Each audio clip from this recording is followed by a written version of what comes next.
Hello friends, आज मैं mutual fund portfolio के वन डे चेंज रिटर्न्स को देखेंगे।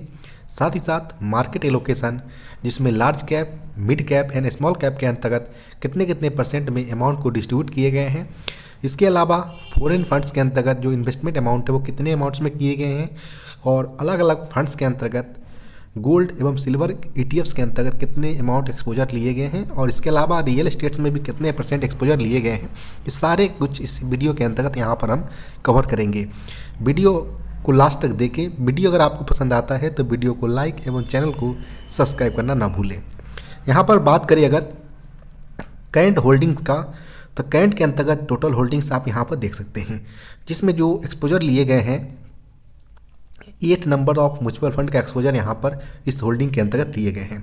यहाँ पर अगर बात करें वन डे चेंज रिटर्न्स का, तो यह जो रिटर्न्स आपको दिखाए जा रहे हैं वो 30 दिसंबर 2025 के आए हुए रिटर्न्स के आधार पर आपको यहाँ पर दिखाए जा रहे हैं।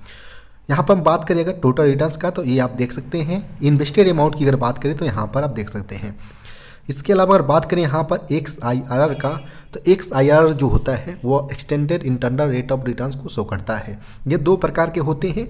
एक होता है लाइफ टाइम, जब से यहाँ पर इन्वेस्टमेंट की शुरुआत किया गया था, इस दौरान इन्वेस्ट किए गए अमाउंट अलग अलग टाइम फ्रेम्स के अंतर्गत और रिडम्पशन किए गए अमाउंट्स सारे को एक साथ निकाल कर जो रिटर्न्स आते हैं उसे लाइफ टाइम XIRR के नाम से जाना जाता है। और यह कुल मिलाकर अभी यहाँ पर 5.19% यहाँ पर है। सेकेंड यहाँ पर है एक्टिव XIRR, जो यहाँ पर करेंट में जो होल्डिंग्स है अमाउंट्स का, इसके ऊपर कितने जो रिटर्न्स आ रहे हैं उसको ये रिप्रेजेंट करता है, जो कि 11.57% यहाँ पर दिखाए जा रहे हैं। यहाँ पर अगर बात करें अलग अलग फंड्स के अंतर्गत जो इन्वेस्ट किए अमाउंट्स का, जिसमें पहले नंबर की अगर बात करें तो Nippon India multi asset allocation fund यहाँ पर है। मल्टी एसेट एलोकेशन फंड की अगर बात करें यहाँ पर, तो यह equity, debts, gold, silver, real estates एवं फॉरेन का भी कुछ एक्सपोजर यहाँ पर इसके अंतर्गत लिया जाता है, ताकि एक कंबाइंड फंड्स में जो अलग अलग एसेट्स का जो कॉम्बिनेशन है, ताकि जब भी मार्केट डाउनफॉल होता है तो उस दौरान यहाँ पर एक बैलेंस्ड यहाँ पर बनाया जा सके। तो मेनली मेरे द्वारा 3 प्रकार के यहाँ पर मल्टी एसेट एलोकेशन फंड का यहाँ पर लिए गए हैं। एक यहाँ पर है Nippon India, second DSP multi asset allocation fund, third जो यहाँ पर है वो व्हाइट ऑक capital multi asset allocation fund का एक्सपोजर यहाँ पर 3 यहाँ पर मल्टी एसेट लिए गए हैं। एक यहाँ पर है पारंपरिक flexi cap funds. Flexi cap जो होता है वो large cap, mid cap and small cap का एक्सपोजर यहाँ पर देता है।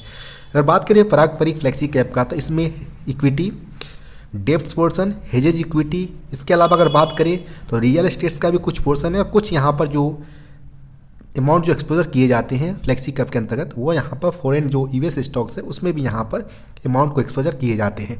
तो ये भी एक प्रकार से देखा जाए तो यह पारंपरिक का मल्टी एसेट के तौर पर आपको कंसीडर कर सकते हैं विदाउट कमोडिटी सेक्शन। इसके अलावा यहाँ पर बात करें इडलबीस US technology equity fund of fund की अगर बात करें, तो यह जो फंड ऑफ फंड जो है इडलबीस का, यह US मार्केट के अंतर्गत आने वाले JP मॉर्गन फंड्स जो होते हैं, JP मॉर्गन फंड, इसके अंतर्गत ये अपना एक्सपोजर लेते हैं, इसलिए फंड ऑफ फंड को यहाँ पर दिखाए जा रहे हैं। यह एक जो सेक्टोरियल फंड जिसे आप बोलते हैं वो टेक्नोलॉजी वेस्ट या फंड्स हैं। इसके अलावा 2 यहाँ पर मेरे द्वारा डेब्ट फंड्स का एक्सपोजर यहाँ पर लिए गए। एक लिए गए Nippon India short duration funds का, और सेकेंड यहाँ पर ICICI prudential credit risk fund का एक्सपोजर यहाँ पर लिए गए। जब भी यहाँ पर मार्केट डाउन साइड काफ़ी अगर होते हैं तो इससे अमाउंट जो है वह हमारे जो मेन वाले जो पोर्सन से 4 इसमें यहाँ पर अमाउंट को यहाँ पर डिप्लॉय करेंगे। इसके अलावा एक यहाँ पर SBI ELSS tax saving fund है। सबसे पहले जब भी हमारा इन्वेस्ट शुरुआत किया गया था तो पहला हमारे पर इन्वेस्टमेंट जो है वो इसी के अंतर्गत किए गए थे। जब यह एक 3 ईयर लॉकिंग पीरियड वाला फंड्स है टैक्स सेविंग फंड, जब इसका लॉकिंग पीरियड कंप्लीट हो जाएगा तो यहाँ से हम पैसे विड्रॉ करके जो मेन हमारे फंड्स है इसमें हम पैसे को डिप्लॉय कर देंगे। अगर बात करें यहाँ पर वन डे चेंज रिटर्न्स का, तो देख सकते हैं चूँकि यहाँ पर 30 दिसंबर 2025 का जो मार्केट सिनेरियो था, जिसमें चाहे वह गोल्ड ETF हो, सिल्वर ETF हो, इसके अलावा जो इक्विटी सेक्शन हो, सारे कुछ यहाँ पर नेगेटिव में थे। इसलिए यहाँ पर अगर बात करें तो सारे आपको यहाँ पर नेगेटिव दिख पा रहे हैं, क्योंकि यह इडलबीस US टेक्नोलॉजी फंड है जो US मार्केट के अंतर्गत एक्सपोजर लेते हैं, इसलिए आप यहाँ पर एक जो रिटर्न्स है वो पॉजिटिव यहाँ पर दिख रहे होंगे। इसके अलावा डेप्ट पोर्शन भी यहाँ पर कुछ नेगेटिव है, और यहाँ पर जो SBI का ELSS टैक्स सेविंग फंड है वो यहाँ पर पॉजिटिव रिटर्न्स यहाँ पर दिखा रहे हैं। इसके अलावा अगर बात करें XIRR standard internal rate of returns का, अलग अलग फंड्स का, सारे के अंतर्गत यहाँ पर देख पा रहे होंगे पॉजिटिव है। केवल और केवल यहाँ पर जो टेक्नोलॉजी फंड जो है US मार्केट्स का, वो वहाँ पर एक नेगेटिव है, क्योंकि यह फंड जो होते हैं, इस प्रकार के जो फंड्स होते हैं वो सेक्टोरियल फंड्स होते हैं, और इसमें जो रिटर्न्स भी आते हैं तो काफ़ी ह्यूज अमाउंट्स में आते हैं, और यहाँ पर जब भी फॉल भी होते हैं तो काफ़ी ह्यूज अमाउंट्स में होते हैं। तो इसका एक्सपोजर जब भी ले तो ध्यान रखिए कि 10% से ज़्यादा आपका एक्सपोजर टोटल होल्डिंग्स का यहाँ पर ना हो, इसका आपको ध्यान रखने हैं जब भी आप सेक्टोरियल फंड की तरफ जाते हैं। यहाँ पर बात करें आज मेरे द्वारा कुछ फंड्स के अंतर्गत, चूँकि यहाँ पर कम्युनिटी सेक्शन जो मल्टी एसेट्स के अंतर्गत यहाँ पर जो सिल्वर और या गोल्ड की अगर बात करें तो यहाँ पर डाउन साइड दिख रहे थे, तो इसलिए यहाँ पर मेरे द्वारा कुछ अमाउंट्स यहाँ पर इन्वेस्ट किए गए, जिसका जो NAV जो इन सारे का जो होगा नेट एसेट वैल्यू वह यहाँ पर कैलकुलेट किया जाएगा 31/12/2025 के बिहार पर कैलकुलेट किया जाए, जो आगे चलकर यहाँ पर कल के डेट में अपडेट होंगे।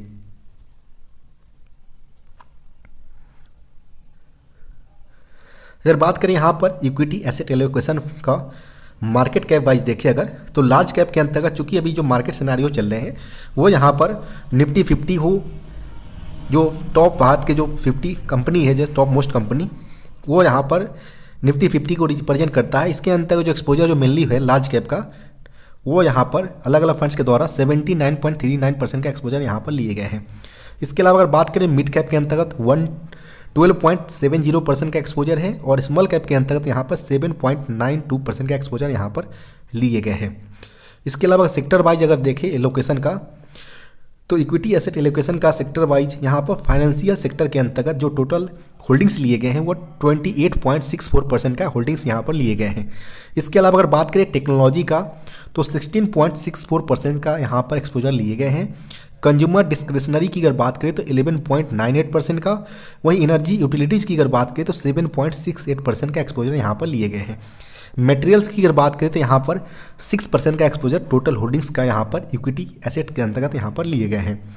इसके अलावा अदर सेक्टर की अगर बात करें यहाँ पर, जिसमें यहाँ पर कंज्यूमर स्टेपल्स में 5.45% का एक्सपोजर है, इंडस्ट्रियल के अंतर्गत यहाँ पर 4.96% का एक्सपोजर यहाँ पर लिए गए हैं। वहीं हेल्थ केयर की अगर बात करें तो इसमें भी अच्छा खासा एक्सपोजर यहाँ पर टोटल होल्डिंग्स का लिया गया, जो कि 4.57% यहाँ पर है। रियल एस्टेट्स में छोटा पोर्शन यहाँ पर लिए गए हैं 0.75% का। कुछ अनस्पेसिफाइड जो यहाँ पर सेक्टर है अनस्पेसिफाइड, इसमें 0.18% का एक्सपोजर यहाँ पर लिए गए हैं। वहीं अदर सेक्टर जो छोटे छोटे सेक्टर कुल मिलाकर यहाँ पर 13.15% का एक्सपोजर यहाँ पर इस सेक्टर के अंतर्गत यहाँ पर आप देख सकते हैं। अलग अलग सेक्टर के अंतर्गत उनके परसेंटेज वाइज यहाँ पर अमाउंट एलोकेशन का। इसके अलावा अगर बात करें हम कंपनी वाइज अगर देखें तो यहाँ पर पहले नंबर पर देख सकते हैं JP Morgan US technology fund है, जो कि यहाँ पर इडलविस जो US टेक्नोलॉजी फंड है इसके माध्यम से यहाँ पर इस प्रकार के फंड्स के अंतर्गत यहाँ पर एक्सपोजर लिए जाते हैं। और इडलविस का जो फंड है वो फंड ऑफ फंड कैटेगरी के अंतर्गत आता है, और यह एक टेक्नोलॉजी सेक्टोरियल बेस्ड यहाँ पर फंड होते हैं, जो कि US मार्केट के अंतर्गत आने वाले जो स्टॉक्स होते हैं उसमें अपना होल्डिंग्स यहाँ पर एक्सपोजर लेते हैं। इसके अलावा यहाँ पर बात करें अगर HDFC बैंक के अंतर्गत 5.40% का एक्सपोजर टोटल होल्डिंग्स का यहाँ पर लिए गए हैं। निपॉन इंडिया ETFs गोल्ड बीज की अगर बात करें तो 3.53% का एक्सपोजर है। ETF जो है वह एक्सचेंज ट्रेडेड फंड को रिप्रेजेंट करता है, और यह Nippon India multi asset allocation fund के द्वारा यहाँ पर इस प्रकार के गोल्ड ETF के अंतर्गत यहाँ पर एक्सपोजर लिए गए हैं। कुछ यहाँ पर गवर्नमेंट सिक्योरिटीज है जो परसेंटेज वाइज उसके एलोकेशन आप देख सकते हैं। ICICI बैंक की अगर बात करें तो इसमें एलोकेशन यहाँ पर टोटल होल्डिंग्स का 3.28% का यहाँ पर लिए गए हैं। अदर कंपनीज की अगर बात करें यहाँ पर तो आप देख सकते हैं यहाँ पर एक्सिस बैंक का एक्सपोजर जो कि 2.45% यहाँ पर है। एक यहाँ पर आप देख सकते हैं ICR MSCI वर्ल्ड ETFs की अगर बात करें तो वर्ल्ड ETF जो है एक्सचेंज ट्रेडेड फंड वो अलग अलग जो कंट्री के जो मार्केट है, जैसे कि अगर बात करें यहाँ पर China, Taiwan, Hong Kong, Japan, US market की जो टॉप मोस्ट कंपनी है उनको यह ट्रैक करता है एज ए ETF के तौर पर, उस पर यह बेस्ट यहाँ पर रिटर्न्स अपना देते हैं। इनके इसमें जो यहाँ पर एक्सपोजर लिए गए हैं वो Nippon India multi asset allocation fund के द्वारा यहाँ पर 2.42% का एक्सपोजर टोटल होल्डिंग्स का यहाँ पर लिए गए हैं। इसके अलावा अगर बात करें यहाँ पर power grid corporation of India का, इसमें एक्सपोजर यहाँ पर 2.38% का यहाँ पर लिए गए हैं। भारतीय एयरटेल की अगर बात करें यहाँ पर 2.25% का है। कोटक महिंद्रा बैंक 2.15% का एक्सपोजर यहाँ पर लिए गए हैं। इंफोसिस की अगर बात करें तो यहाँ पर 1.98% का है, जबकि आईटीसी की अगर बात करें तो यहाँ पर जो एक्सपोजर है वह 1.97% का यहाँ पर लिए गए हैं।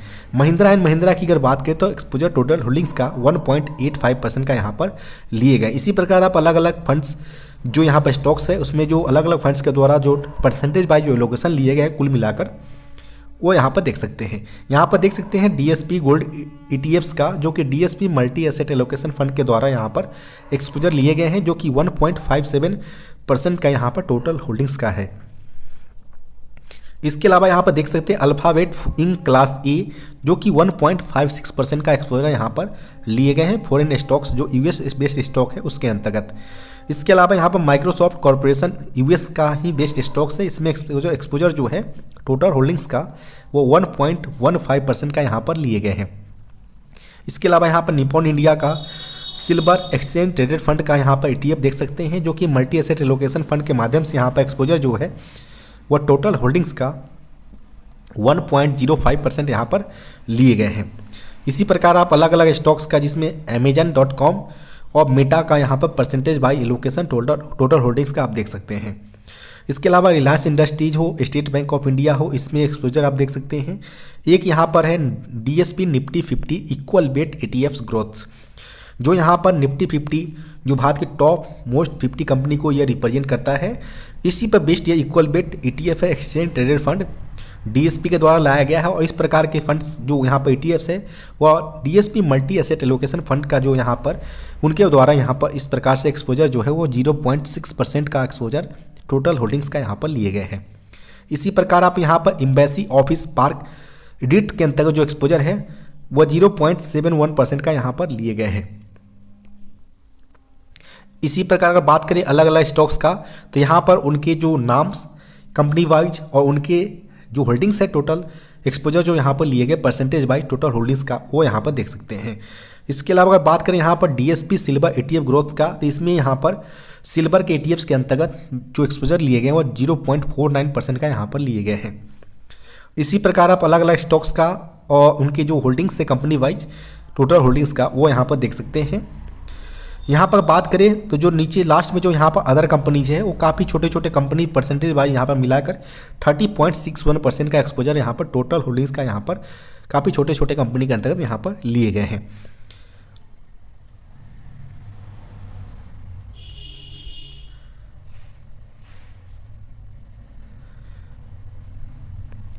आपको वीडियो पसंद आता है तो वीडियो को लाइक एवं चैनल को सब्सक्राइब करना न भूलें।